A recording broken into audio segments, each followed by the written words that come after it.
This is Sparta!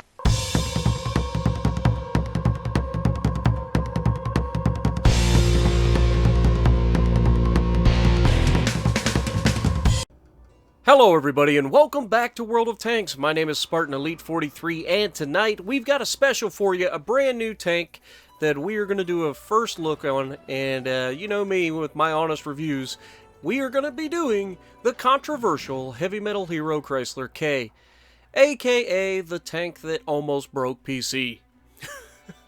PC Nation about died due to this tank. Now why? Because it's a monster. For its tier, it is an absolute force to be reckoned with due to the fact that it is absolutely the most armored thing from the front that you have to deal with at tier 8. I don't think there's anything else that comes close. This thing is literally a beast. The armor is incredibly thick, but it's also sloped really well. Now the bottom plate is weak to armor piercing. Like if you're gonna go premium rounds to pin this, armor piercing will pin the bottom plate with consistency. It will also pin the cupola. That's it, guys. Other than that, it's up to the driver of the machine to screw up. The machine gun ports, don't be lulled into a sense of complacency, I guess would be the best word for it, to shoot the machine gun ports like you would other tanks, because they technically don't exist on this tank. They're there, but they're not really there. So don't bother shooting the machine gun ports. If you're going to shoot this tank, load up your premium rounds, shoot it right through the bottom plate, and shoot the cupola. Other than that, your next best bet, and honestly your best bet, is to flank this thing, shoot it in the sides, and shoot it in the butt. And more importantly, if you shoot it in the butt, that's where its ammo is stored. If you want to kill this tank, shoot it in the butt twice. You're gonna ammo rack it. So, yeah, it's absolutely ridiculous. The ammo rack is literally the entire back of the tank. So if you want to ammo rack this thing, all you gotta do is shoot it in the butt. I'm not joking. That being said, there's not a whole lot I can say about it other than the fact that it's got 1,200 horsepower, it goes 35 kilometers an hour, weighs 60 tons. It is a beast. Now, I will say this. It has one big drawback, and that is the 105mm gun.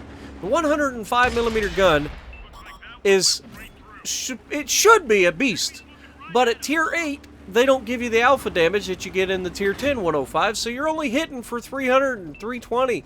Like it's just not enough to keep people from getting behind you if they decide that you want to be dead. So keep that in mind. It's not the slowest thing. It's not going to take forever to turn, but it doesn't take much for somebody to flank you and ruin your day. Keep the armor pointed towards the enemy, stay hull down if you can, and just wreak havoc on the enemy.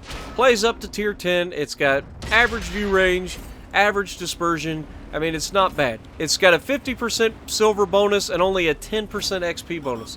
So there's not a whole lot there. The tank doesn't really have a history. It was never actually used. It was one of those that they wanted to get into service. It was in 1946 they were trying to build it. Had a whole bunch of design solutions that they thought, but it's one of the few American tanks that's going to have the engine and the transmission and everything in front of the crew. Now, you might think from a crew perspective that's a good thing because it helps protect the crew from rounds that penetrate the front of the tank. However, in World of Tanks, it's a bad thing because it just means you're going to get set on fire that much more. So carry at least a small fire extinguisher, and I would suggest 2 repair kits just in case. One, I used the large repair kit in the video, obviously, and then a small repair kit. I used the small repair kit for all except for critical damage, and only burn the large when I have to. Now, I've never played this map before, and it shows. I didn't know which way I needed to go, but we deal with everybody that we run into. Speaking of running into, the building. It's there. We are going to push all the way back across the map to see if we can't get into a fight. So far, nothing has touched us. Literally. Like, it's not even close. The Leo tried, and then he ran away, and then I shot him twice, and he died. So, that's the thing. Now, I'm going to try to make my way back. I realize the Tiger 2's there, but I also realize that there is a Super Pershing on him, and if a Super Pershing can't kill a Tiger 2, he shouldn't be playing. Let's be honest. The Tiger II is so outmatched frontally from a Super Pershing. Even though the Super Pershing only gets a 90 mil, he should have no trouble with that Tiger II. So we're going to move towards this nice little group of enemy over here. Now, I want you guys to know what this tank is capable of. So I decided to do something that you would never do in any other tank. You would never just like go, hey guys, shoot me, right? That generally speaking, that is the last thing on your mind when you're in a tank.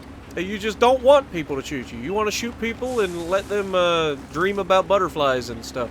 So my honest opinion of this tank is, I had some decent games. I had mostly average games, and this is, you know, pretty average, but I wanted to showcase the map and the tank at the same time. But watch what happens, guys. Look at this. They just don't know what to do. Now, if they load premium, especially the Fatherlands, load premium, they could shoot straight through the bottom plate of this thing, no problem. But because of where I'm at, and here I actually hit the ground instead of penetrating, but this 105 just doesn't do enough alpha to scare people. The tank, however, has the armor to just scare the crap out of people. And we get flanked by a tank destroyer over here, a little Swedish tank destroyer. Hi, little feller. Ram him to death. And there you can see it. Now, the thing doesn't move slow, and it gets up to its top speed, which is 34 kilometers an hour pretty quickly. So, ramming is a thing. 60 tons as well, so ramming is definitely a thing.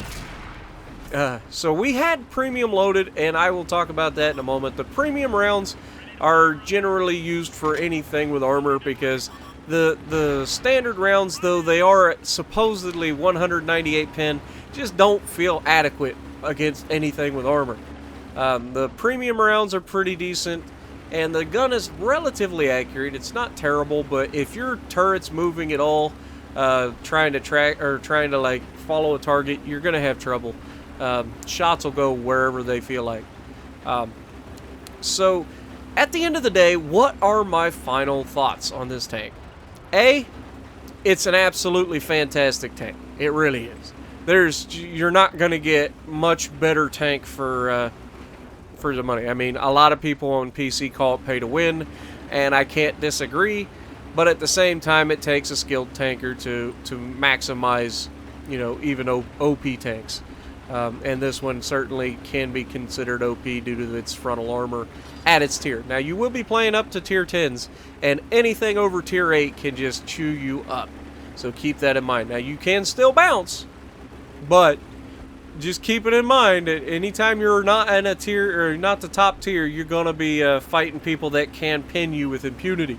But it is a fantastic tank, and it's just, as long as you keep the armor facing the enemy, you are golden. What do we end up with, guys? 2,600 damage, 2,700 block, 3 kills, steel wool, 77,000 silver, 2,000 XP, not bad. Top of the leaderboard, not quite, but right in there. So if you like what I'm doing, punch the like button, leave a comment below, subscribe to the channel if you haven't already, and as always, I will see you in the next video.